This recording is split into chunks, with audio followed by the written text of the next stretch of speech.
ओम परमात्मने नमः। 16वें अध्याय के 5वें श्लोक में दैवी संपत्ति मोक्ष के लिए और आसुरी संपत्ति बंधन के लिए बताई है। दैवी संपत्ति को धारण करने वाले सात्विक मनुष्य परमात्मा प्राप्ति के उद्देश्य से जो यज्ञ तप और दान रूप कर्म करते हैं, उन कर्मों में होने वाली भाव विधि क्रिया आदि की कमी की पूर्ति के लिए क्या करना चाहिए, इसे बताने के लिए भगवान आगे का प्रकरण आरंभ करते हैं। ओम तत्सदिति निर्देशो ब्रह्मणस्त्रिविधः स्मृतः ब्राह्मणास्तेन वेदाश्च यज्ञाश्च वेताः पुरा। अर्थात ओम तत्सदिति निर्देशो ब्राह्मण त्रिविधा स्मृतः। ओम तत् और सत, यह 3 प्रकार का परमात्मा का निर्देश है। अर्थात परमात्मा के 3 नाम हैं।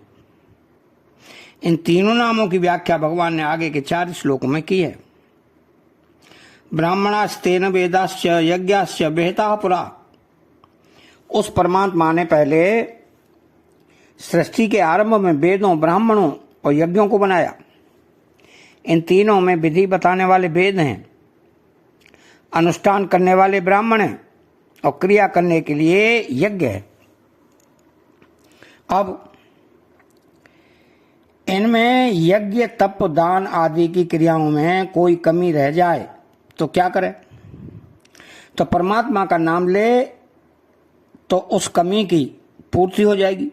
जैसे रसोई बनाने वाला जल से आटा सानता गूंथता है, तो कभी उसमें जल अधिक पड़ जाए तो क्या करता है? आटा और मिला लेता है। ऐसे ही कोई निष्काम भाव से यज्ञ दान आदि शुभ कर्म करे और उनमें कोई कमी अंग वैगुण्य रह जाए, तो जिस भगवान से यज्ञ आदि रचे गए हैं उस भगवान का नाम लेने से वो अंग वैगुण्य ठीक हो जाता है, उसकी पूर्ति हो जाती है। तो महानिर्वाण तंत्र में आया है कि ओम तत्सदिति मंत्रेण यो यत कर्म समाचरित ग्रस्तो वाप्युदासीन स्तस्याभीष्टाय तद भवेत्।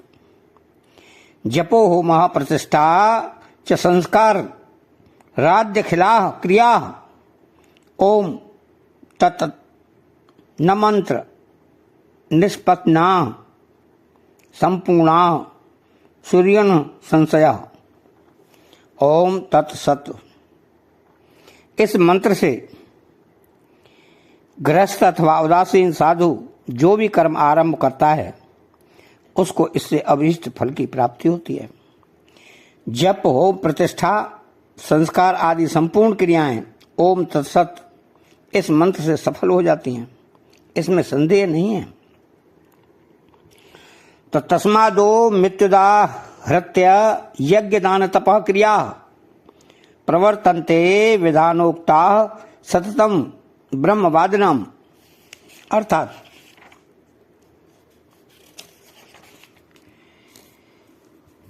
तस्मादो मृत्युदा हृत्य ब्रह्मवादिनाम, वेदवादी के लिए अर्थात वेदों को मुख्य मानने वाला जो वैदिक संप्रदाय है उसके लिए ओम का उच्चारण करना खास बताया है।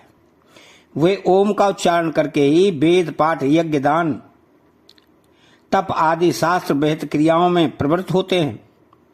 क्योंकि जैसे गाय साण के बिना फलवती नहीं होती, ऐसे ही वेद की जितनी ऋचाएं हैं श्रुतियां हैं वे सब ओम का उच्चारण किए बिना फलवती नहीं होती, अर्थात फल नहीं देती। ओम का सबसे पहले उच्चारण क्यों किया जाता है?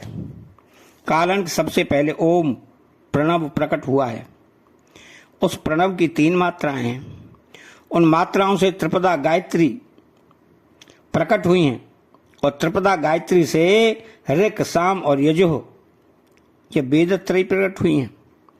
इस दृष्टि से ओम सबका मूल है और इसी के अंतर्गत गायत्री भी है तथा सबके सब वेद भी हैं। अतः जितनी वैदिक क्रियाएं की जाती हैं वे सब ओम का उच्चारण करके ही की जाती हैं। अतः चैनल को सब्सक्राइब करें, बेल आइकन घंटी को दबाएं और कमेंट बॉक्स में जय श्री कृष्णा लिखें और जय श्री कृष्णा।